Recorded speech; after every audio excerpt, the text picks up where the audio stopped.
ونصلي ونسلم على رسوله النبي الأمين المكين الحميد الكريم الرؤوف الرحيم أما بعد فأعوذ بالله من الشيطان الرجيم بسم الله الرحمن الرحيم لئن شكرتم لأزيدنكم صدق الله ومولانا العظيم. اللہ تبارک تعالیٰ کا لاکھ لاکھ شکر ہے کہ جس نے ہمیں نعمت ایمان عطا فرمائی اور ہم سب کو حضور نبی کرم صلی اللہ علیہ وآلہ وسلم کی امت میں پیدا فرمایا. جس آیہ کریمہ کی میں نے تلاوت کی، اللہ تبارک تعالیٰ نے فرمایا لئن شکرتم، اگر تم شکر بجا لاؤ گے، لأزیدنکم، البتہ میں ان نعمتوں میں اضافہ فرماؤں گا. If you give thanks I will give you more. تو میری نعمتوں کا شکر بجا لاؤ گے تو میں ان نعمتوں میں اضافہ کروں گا. یہ قرآن مجید کی تعلیمات کا حصہ ہے کہ جب اللہ تبارک تعالیٰ کسی کو کوئی نعمت سے نوازتے ہیں تو اس نعمت پر شکر بجا لانا یہ قرآن مجید کی تعلیمات ہیں.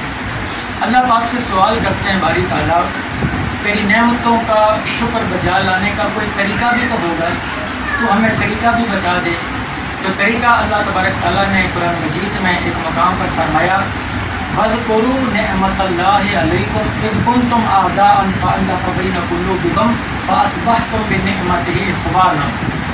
اللہ کی نعمت کو یاد کرو جب تم آپس میں ایک دوسرے کے دشمن تھے تو اللہ تبارک تعالیٰ نے تمہارے دلوں میں محبت ڈال دی. اس محبت کی وجہ سے تم آپس میں ایک دوسرے کے بھائی بھائی بن گئے. تو شروع میں جو بات بیان کی وَاذْكُرُوا نِعْمَةَ اللَّهِ، اللہ کی نعمت کو یاد کرو. جو یاد کرنے کا جو لفظ ہے وَاذْكُرُوا اور یاد کرو، اور اس کو شارٹ کہا جاتا ہے اذ.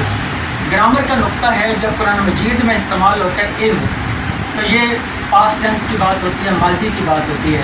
اور جب اذا ہوتا ہے تو وہ مستقبل کی بات ہوتی ہے، جیسے اذا جاء نصر اللہ والفتح، جب اللہ کی مدد اور اس کی نصرت آ جائے گی. تو فیوچر ٹینس کے لیے اذا اور ماضی کے لیے اذ استعمال ہوتا ہے. وَاذْكُرُوا اور اذ یہ دو لفظ استعمال ہوتے ہیں. اس کا معنی یہ ہوتا ہے کہ یاد کرو، یعنی کہ جو واقعہ گزر چکا ہوتا ہے اللہ تبارک تعالیٰ فرماتے ہیں کہ اس نعمت کو یاد کرو. قرآن مجید کا مطالعہ کریں تو یہ تقریباً کم و بیش 170 مرتبہ یہ لفظ استعمال ہوا ہے. یاد کرو یاد کرو یاد کرو یاد کرو، 170 مرتبہ. اب دیکھیں یہاں اللہ تبارک تعالیٰ کے کلام قرآن مجید کا جب ہم مطالعہ کرتے ہیں تو اللہ تبارک تعالیٰ نعمت کے شکر بجا لانے کا پہلا طریقہ یہ بتایا کہ وَاذْكُرُوا نِعْمَةَ اللَّهِ، میری نعمت کو یاد کیا کرو.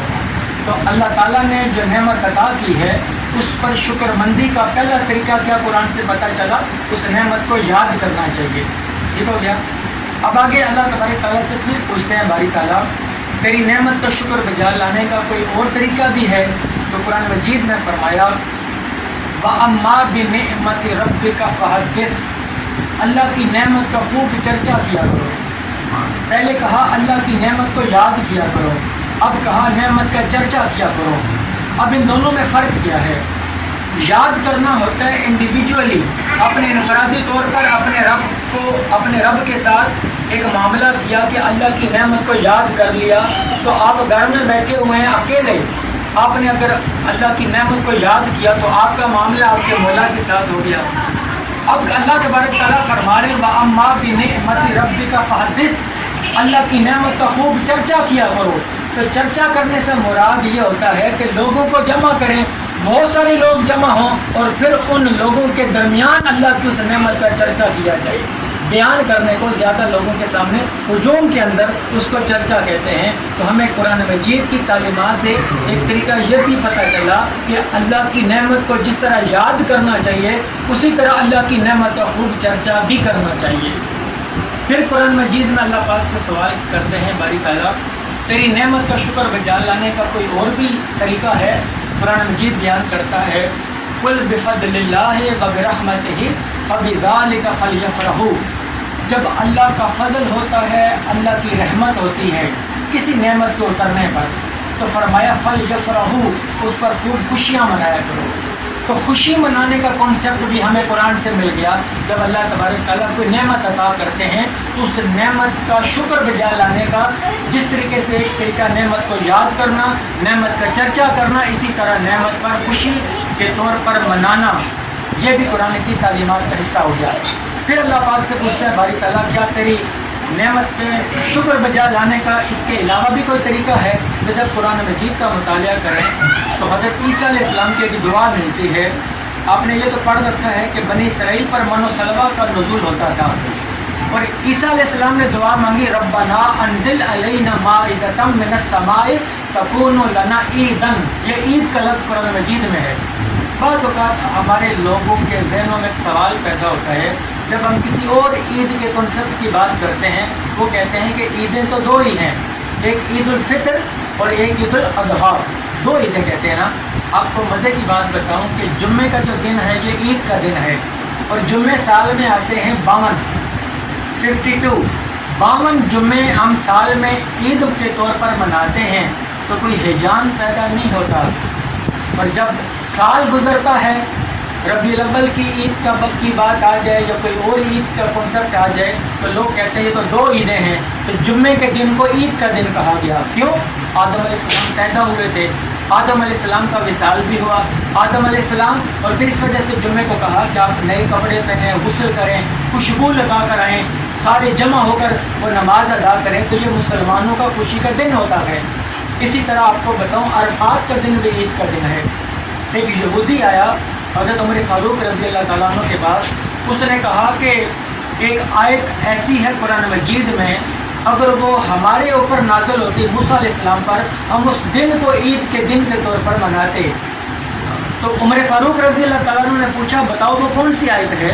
उसने सूरह अल माइदा की आयत पढ़ी, अल-यौम अकमलतु लकुम दीनकुम व अतममतु अलैकुम निअमती व रदीतु लकुमुल इस्लाम दीना, कि आज के दिन आपका दीन हमने आपकी खातिर मुकम्मल कर दिया। ये आयत, तो जब यहूदी ने ये आयत पढ़ी तो उमर फारूक रज़ी अल्लाह तआला अन्हु ने फरमाया, मुझे मालूम है जिस जगह आयत नाज़िल हुई, और मुझे ये भी मालूम है कि जिस दिन नाज़िल हुई वो दिन जुम्मे का दिन था और वो अरफा का दिन था। अरफा वाले दिन हज पढ़ा जाता है, यौम अरफात था, तो यौम अरफात भी हमारे लिए ईद है, जुम्मे का दिन भी हमारे लिए ईद है। और हदीस के लफ्ज़ है हमारा ईदान, ये दोनों दिन हमारे लिए ईद का दिन है। तो उमर फारूक रज़ी अल्लाह तआला अन्हु की इस स्टेटमेंट से जुम्मे का दिन और अरफात का दिन, ये दोनों दिन ईद के दिन है और ईदान कहा, ये तस्निया का सीगा है। तो यहाँ से अब तीसरी ईद ही आ गई कि ईसा अलैहिस्सलाम ने जो दुआ मांगी, बारी ताला आसमान से नेमत का दस्तरख्वान नाज़िल फरमा, खाना पीना, जैसे बनी इसराइल पर मन्नो सलवा था। तो ईसा अलैहिस्सलाम ने कहा, रब्बना, ए हमारे रब, अनजिल नाजिल फरमा, अलैना हमारे ऊपर, माइदतन माइदा दस्तरख्वान, तकूनु लना ईदन, ताकि वो दिन हमारे लिए ईद का दिन बन जाए। तो यहाँ से एक नुक्ता इस्टेब्लिश होता है कुरान मजीद से कि जिस दिन अल्लाह तबारक ताला आपको किसी नेमत से नवाजते हैं, यूँ समझे कि वो दिन ईद का दिन होता है। ईद कहते हैं खुशी को, तो अल्लाह तबारक, और ये नेचुरल प्रोसेस होता है। बहुत लोग ये खोज में लग जाते हैं कि क्या सहाबा कराम ने ये दिन मनाया था या नहीं मनाया था, आका अलैहिस्सलाम की विलादत वाले दिन। भाई ये नेचुरल प्रोसेस है। आपको कोई ओहदा मिल जाए, आपकी जॉब लग जाए, आपके घर किसी बच्चे या बच्ची की विलादत हो जाए, आप नया मकान बनाते हैं, कोई भी नेमत अल्लाह पाक जब आपको अता करते हैं तो नेचुरल प्रोसेस है, कुदरती तौर पर इंसान के दिल को खुशी मिलती है। और जब इंसान को खुशी मिलती है तो वो लोगों को बताता है, उस खुशी का इजहार करता है, उस खुशी का चर्चा करता है। उसके लिए वो दिन ईद का दिन होता है। ईद कहते हैं खुशी के दिन को। ये जो दीन है ये दीन फितरत है, ये फितरत से हट कर हम कोई ऐसी बात नहीं करते। एक होता है सोग। सोग अल्लाह तबारक ताला ने देखें पैदाइश पर अकीका रखा है और फोतगी पर सोग रखा है।